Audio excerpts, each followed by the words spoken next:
You're now live. Thank you very much, and welcome everybody to this virtual Finance, Audit and Risk Committee that is being conducted with members and officers at various locations, communicating via audio, video and online. Before the meeting starts, I'd like to invite the committee member and scrutiny officer to explain how the proceedings will work and to confirm the members and officers are in attendance. Thank you very much, Chair. Please note that the meeting is being streamed live onto YouTube and recorded via Zoom. I now just undertake a roll call. Councillor Aspinwall. Present. Councillor North. Present. Councillor Collins. Hello. Councillor Deacon Davies is currently absent. Councillor Derbyshire. In the nick of time, I'm present. Thank you very much. Councillor Ruggiero Chaka. Present. Thank you. And Councillor Weeks. Present. Thank you very much. In terms of officers, Ian Cooper. Present. Thank you. And external partners, Suresh Patel. Present. Thank you very much. And forgot to say, sorry, Ian Albert as exec member for Finance and IT is present with us. Hello.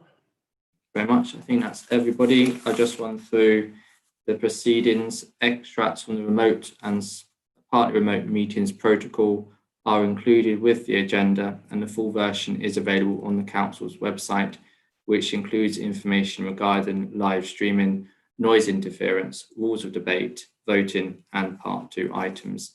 And members are requested to ensure they are familiar with the protocol. Are there any questions before we start? No, thank you very much. Over to you, Chair.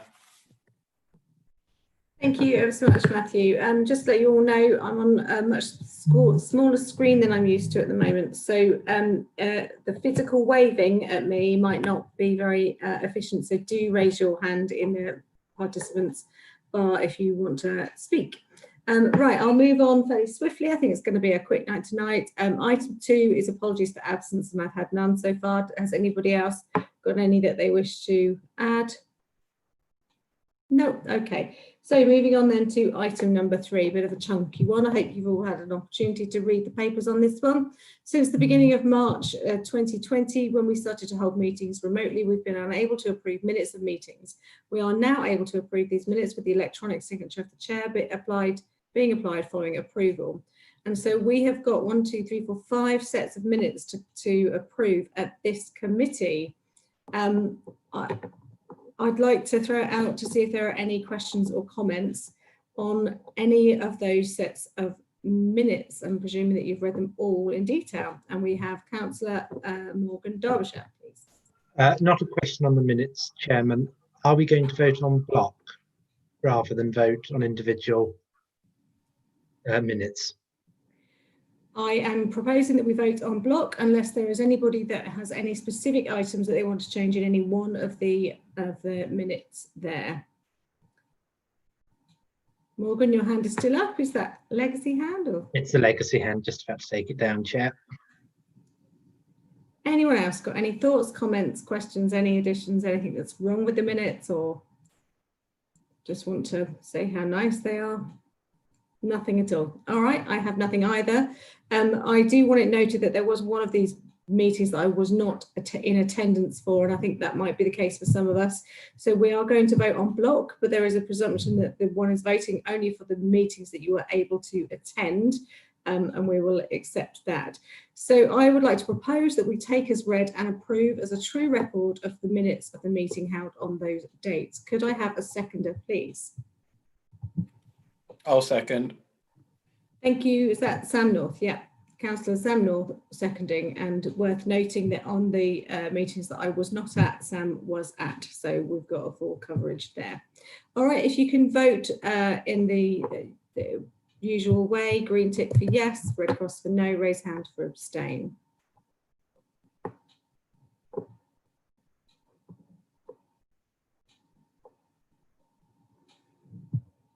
That's carried, Chair. Lovely, thank you very much. I hereby authorise the committee member and scrutiny officer to apply my electronic signature and initials to the approved minutes. Thank you, everyone.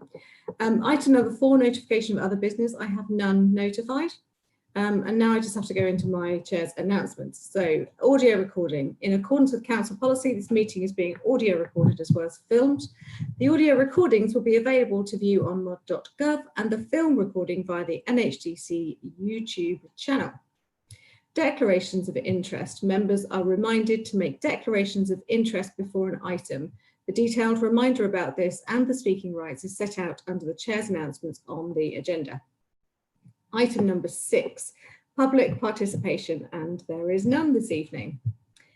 And so moving then to item number 7, the annual audit letter. And Suresh, you are down to present this one. If you could present it, please. Yep, thank you, Chair, and good evening to members of the committee. So for those of you unfamiliar with the audit letter, it in essence summarises all the work that we have concluded on in the previous financial year. So there shouldn't really be anything new in the letter. So I just want to read a couple of things to just point out. If you remember, I reported at the last committee that we were able to issue your audit opinion by the 30th of November, and you then subsequently published your accounts, which was in line with the MHLG deadline, which I think was a good performance all round. The only new thing in the letter, which is on your page 76, was just the finalisation of the additional fees that we had reported in the audit results report that came to you in December. Ian and I are currently in discussion over those final fees, and the process, the way it works, is that any additional fees need to be approved by public sector audit appointments. So I think Ian's keen just to get their take on where we have landed with those fees, and then we'll move forward accordingly. But other than that, Chair, like I say, because it's a summary of what we've already reported to you, I wasn't intending to take it any further, but happy to take any questions.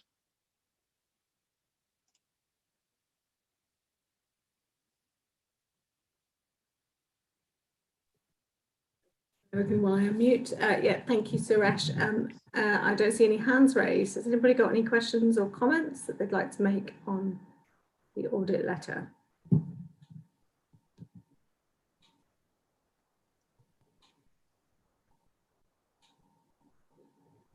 Ian, is there anything that you wanted to say in Cooper? I suppose in respect to the fees, I'm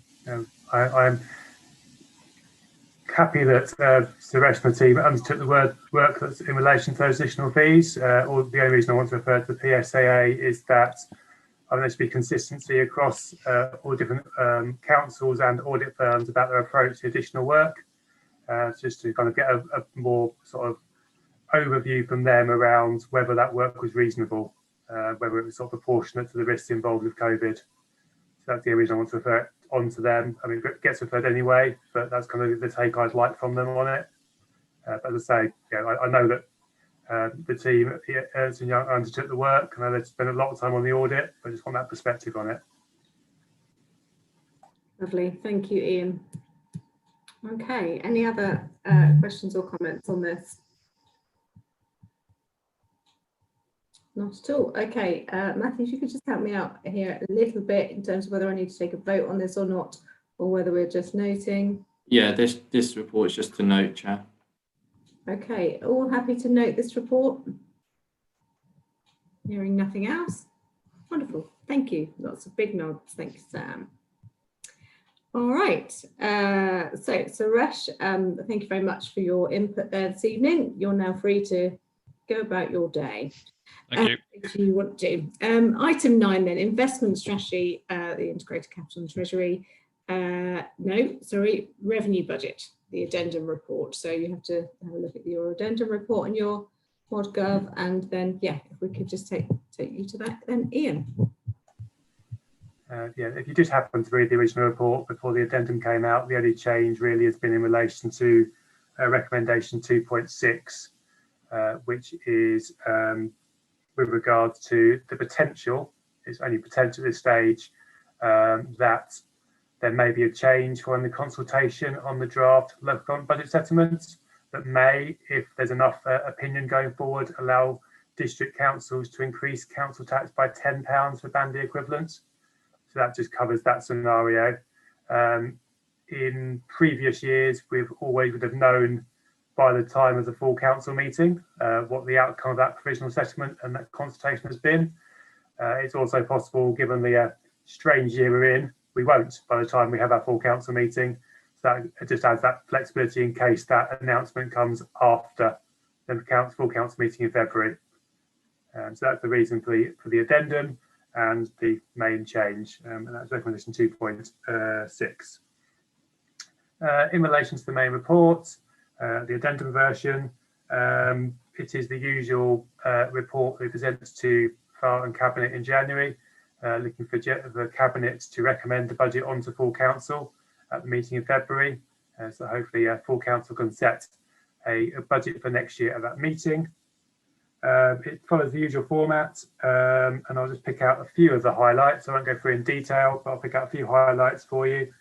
I suppose if you start on page 6, the top of that page talks about the implications of potential for council tax increases, and then goes on to talk about the council tax base. As we've covered it for the previous meeting in December, the council tax base for authority has dropped, and that is as a result of the council tax reduction scheme increased eligibility as a result of people's the impact of COVID on people's finances. And then in 8.8, sort of linking into that, it talks about a council tax support grant, and that's a general grant we've been given with not much detail about how to apply it, but it can be applied however we see fit. But it is to recompense us for the impact of that increase in CTRS eligibility.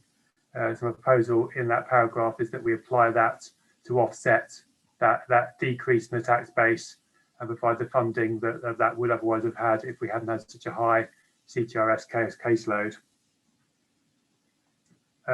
Continuing the 2 paragraphs below that, on page 7 of the addendum, we've got details of the grants in relation to COVID-19 from central government for next year, which were higher than I was expecting, but probably still won't offset our full losses in next year. And then carrying on through and looking for sort of the key highlights. If you go to page 11, it details all of our specific reserves, and they're relevant in terms of they provide funding for, as the name implies, specific purposes. So if you've got a specific reserve in place, you also need a general fund balance to fund those items. You'll note in relation to both the MHCLG grant reserve, about halfway down page 12, and also the special reserve at the bottom of page 12. The intention is to release both of those reserves into the general fund over the next few years. For the special reserve in its entirety and a significant part of the MHCLG reserve, we believe those balances aren't needed anymore, and they'll help to smooth the impact of our reducing funding in future years. It doesn't change the fundamental. We're still spending a lot of our reserve balances to get through the next few years, but it does help to cushion the general fund reserve, which is the sort of our main sort of savings account in that respect. And then paragraphs 8.22 through to 8.24 and the appendix with the detail around the budget risks, then details how we go about setting a minimum general fund balance, and that is something as the Chief Finance Officer I'm required to recommend to you, a minimum balance, and then monitor against that to make sure we don't go below that level in terms of budget planning. And as you'll note in 8.24, my recommendation is a balance of 3.7 million.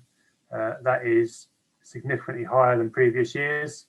The reason for that is COVID-19, in that we are in a world where we've got to think there's more risk than there was at this time last year. And therefore, that's why I'm recommending a higher balance in that regard. It also reflects that we haven't built into the kind of specific budget forecasts everything that could happen next year in relation to COVID-19. So therefore, setting a higher minimum general fund balance provides some cushion for the unknowns that may still come along in relation to that. Page 15 is then the table of all the latest budget position as at the end of November. You'll see that at the end of that table, at the top of page 17, we've got a TBC in relation to support for leisure facilities. That's obviously subject to the discussion, and you'll see in the papers, council meeting on Thursday. So depending on the result of that discussion there, that will affect the numbers that go into that table, and we'll issue an addendum in relation to that. Obviously, given most of that discussion on Thursday is part 2, can't go into detail here about it, but obviously we'll have that discussion on Thursday. But as you will note, when we get to that discussion, all the scenarios are considered in relation to ensuring we maintain a general fund balance above the minimum level. And then 8.30, that section on reliability of estimates, is something I'm required to do to confirm to you as Chief Finance Officer that I'm content with the forecast made. Usually it'd be quite a straightforward statement saying I am happy with all the estimates, but this year it does say I'm as happy as I can be with all the estimates. I hope you appreciate that with the uncertainty we face, this is the best estimate I can come up with me and my team and the other budget managers. There is still significant uncertainty in there, so it's not quite as unequivocal as it usually is, that statement. And then paragraphs 8.34 onwards on page 19 is the cumulative impact of all the bits I've just been through before that, and the appendices. So appendix appendix C and D. C, in the scenario of a £5 council tax rise, shows the impact on general fund balance over the next 5 years, to show where we end up to with the general fund balance, and it stays above the minimum level. But as I say, it's subject to change with leisure support, and that will obviously, depending on whatever decision is made, decrease the forecast balance by the end of that period. So that is an introduction. I appreciate there's a lot of detail in there. Happy to dig into any areas you want to and answer questions. Thank you very much, Ian. It's very thorough and well introduced there. I really appreciate that. Just to kind of remind members, this is our opportunity to really scrutinise this. So whilst we won't be necessarily sort of asked to vote on anything other than sending this on to Cabinet, this is our opportunity to make sure that it goes to Cabinet with our comments on. So do make sure that you think carefully about the things that Ian has introduced there. Sam North, you've got your hand up. Thanks, Chair. Thanks, Ian. Just a very quick question on page 13 of the addendum report. I just wanted to know about the Syrian refugee project. Within the reserves, the money is obviously increasing year on year. I just wondered whether we were bringing in enough Syrian refugees with the amount of money that we are being provided, because if the funding that we have in our reserve is going up, that would, in my view, tend to demonstrate that we perhaps aren't bringing in as many as we could. And I was wondering, this might be a question that's outside of your remit, Ian, but whether we were bringing in the number that we had targeted to bring in, and whether that is correct, or whether the reserves are increasing for another reason. Ian, can you address that one? I believe the funding increases at the start, and then it will stop increasing, and we won't get any more funding, and then it will go down as we fund the cost of those refugees. But beyond that, I don't have any more detail than that. I can get some answers to you though around how many refugees we've sort of accommodated, and how that's progressed over the last few years, if you'd like me to. Yeah, thank you, Ian. That'd be perfect. Okay. I will make sure we get that information. Thanks, Ian. And if you could just email that out to the whole committee, I think that would be really useful. Yeah, will do. Any other thoughts, comments, or questions for Ian?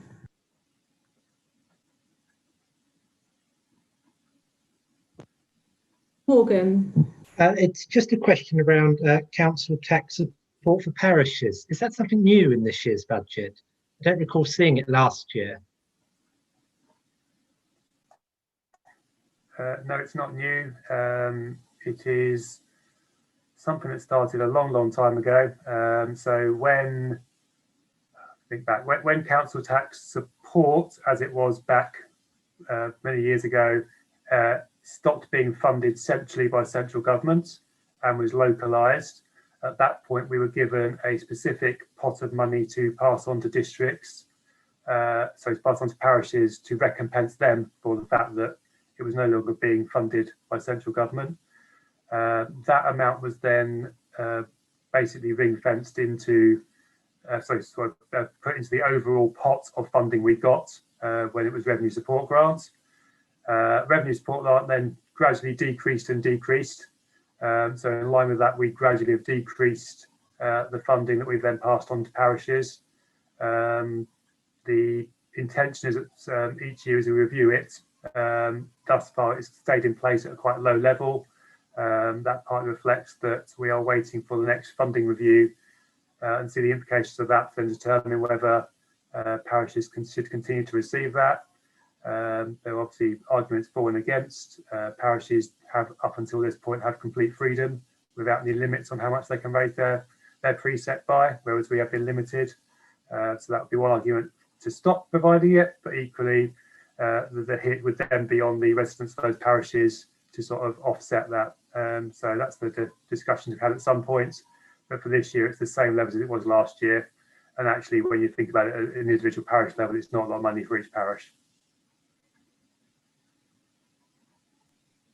Thank you, Ian. I'm taking it that your hand going down means you're satisfied with that answer, Morgan, so thank you. Are there any other questions or comments for Ian?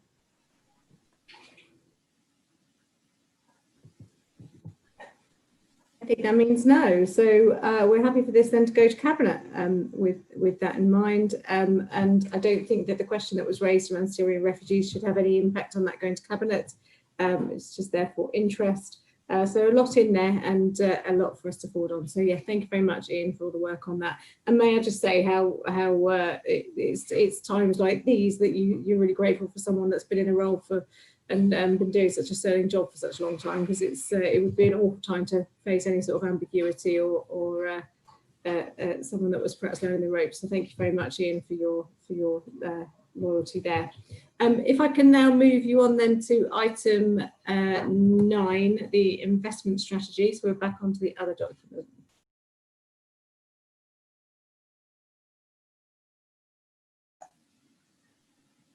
You're going to present this one, yes? Yes, I am, yes. So the investment strategy, as per last year, is the combination of basically the capital strategy and the treasury strategy in one document. That's on the basis that generally your capital balances are what you tend to invest in treasury, and therefore they're kind of linked in that regard. So most of it is in the appendix, which is the same format as last year and is along the lines of that prescribed by the Chartered Institute of Public Finance and Accountancy. It's quite a long document, but we've tried to sort of do it in a way that hopefully sort of leads you through what it's trying to do.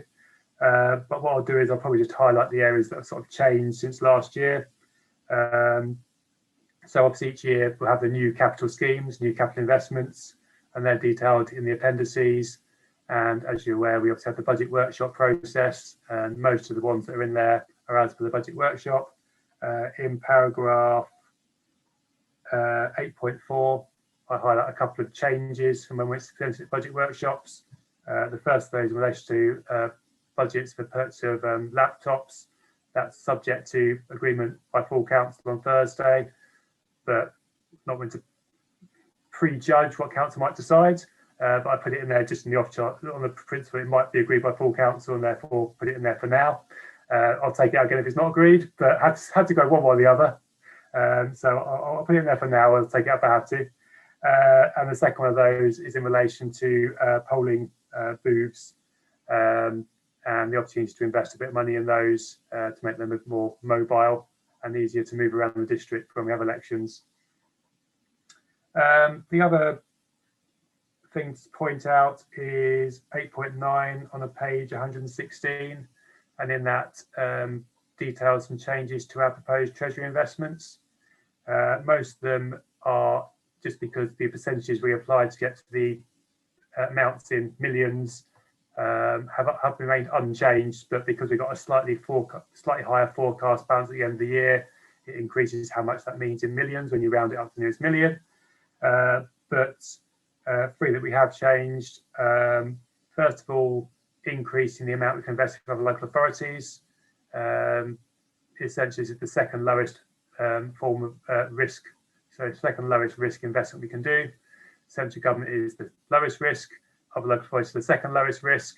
So proposing to increase that limit up to 5 million, and that reflects the level of risk, but it also reflects that, particularly dealing with large local authorities like counties and unitaries, they're not interested in monies below £5 million.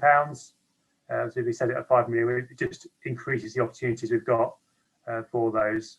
As I suppose this year has highlighted, the impact of COVID has meant we've been given lots of money in terms of grants to distribute out to businesses, and it is really difficult to find places to put money when you've got so much money around for sort of fairly short periods, and therefore it is better to have more opportunities to get rid of some of it in safe places to invest in.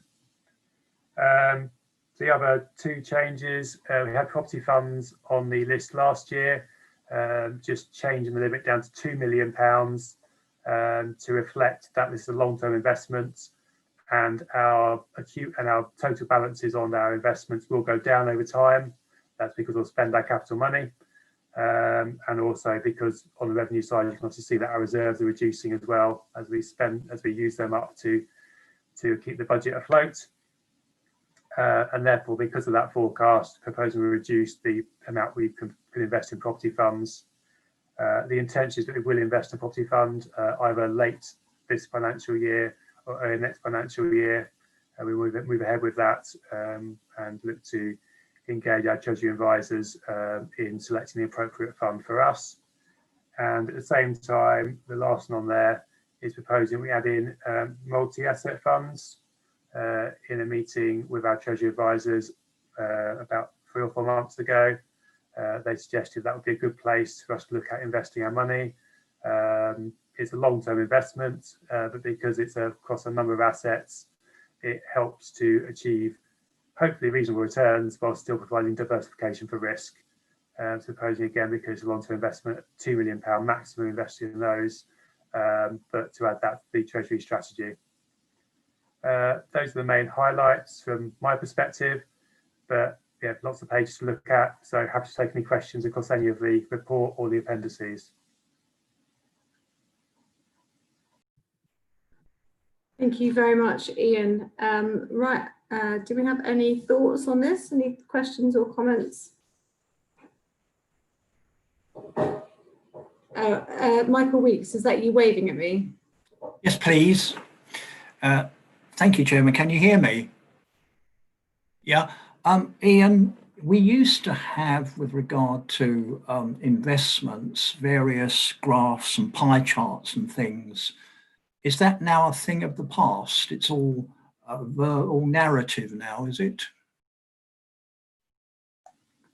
We still do pie charts when we do the quarterly and half yearly. Oh, it's quarterly, okay, right. So when we do those, that will show you what the actual investors have got, because there's a strategy looking at across the year when things will change throughout the year.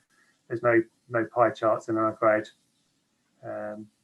If I could find a place for a pie chart, then I would do, but I don't do it anywhere. Okay, I understand. Thank you. Thank you, Michael. Are there any other thoughts, questions, concerns, queries, compliments?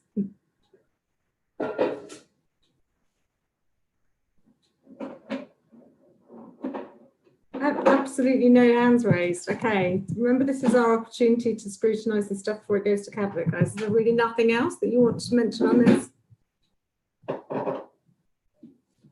Okay, tough crowd.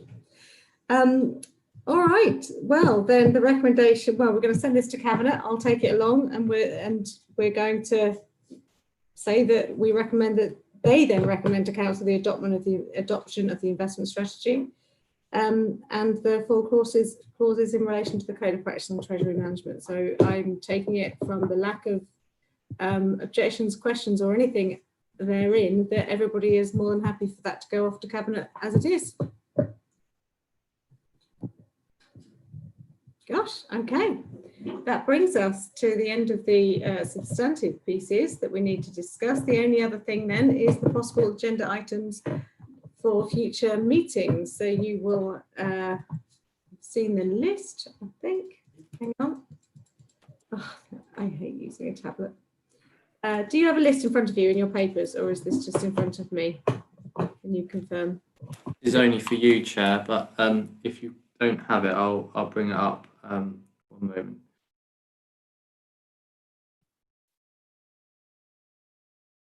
It'd be helpful just to have that on the screen, I think, Matthew.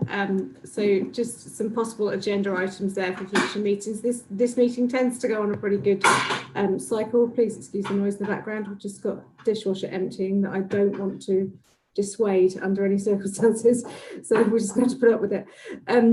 So yeah, we generally have a good cycle on this meeting, and I think it's pretty well formed and developed. But is there anything in addition to what we have on that cycle that we want to see coming to this meeting for us to have a really good look at?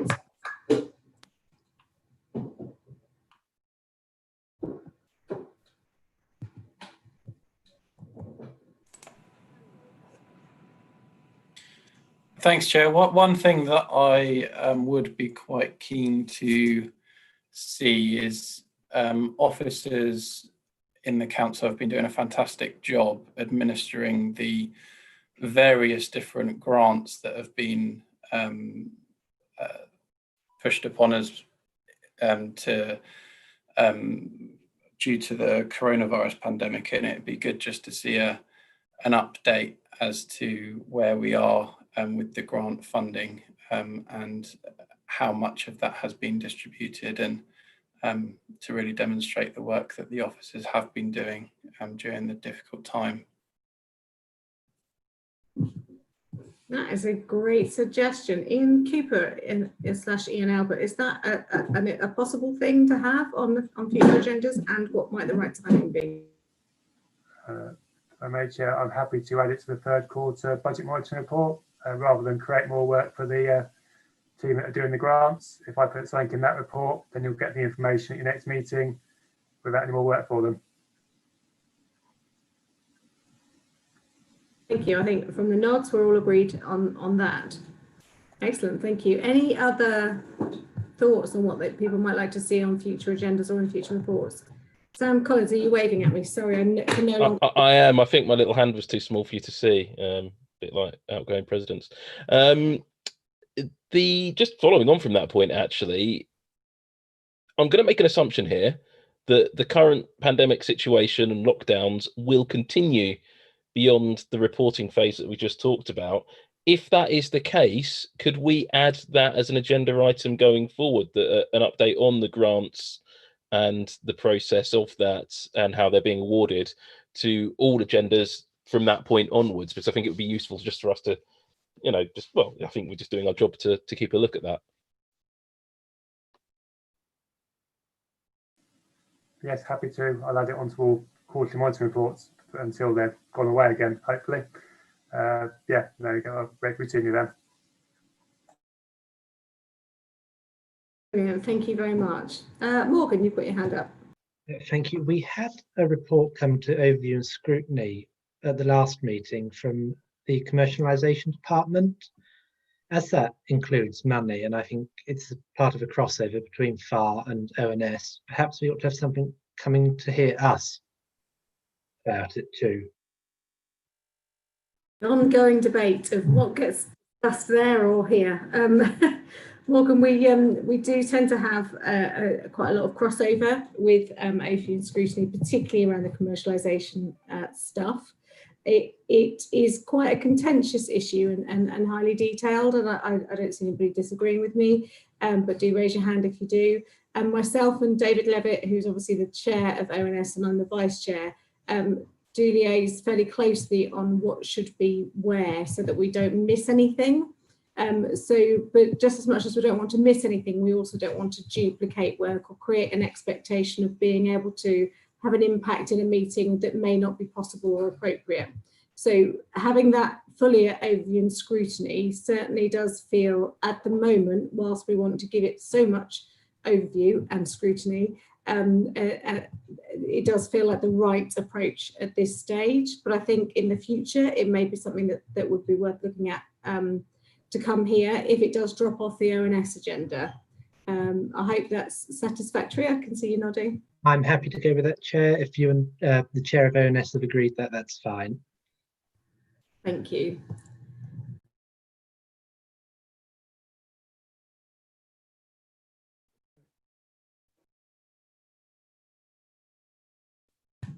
Oh, thank you. I will unmute.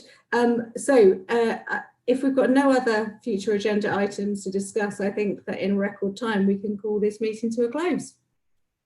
Wow, 36 minutes. Well done, everybody, and well done, Ian Cooper and Ian Albert, and of course Sam North, for your excellent preparation. That meant we got through it in 36 minutes. That's incredible. Thank you very much. Thank you. Hey, Lewis, if you could stop the live stream, please. Thank you. Of course.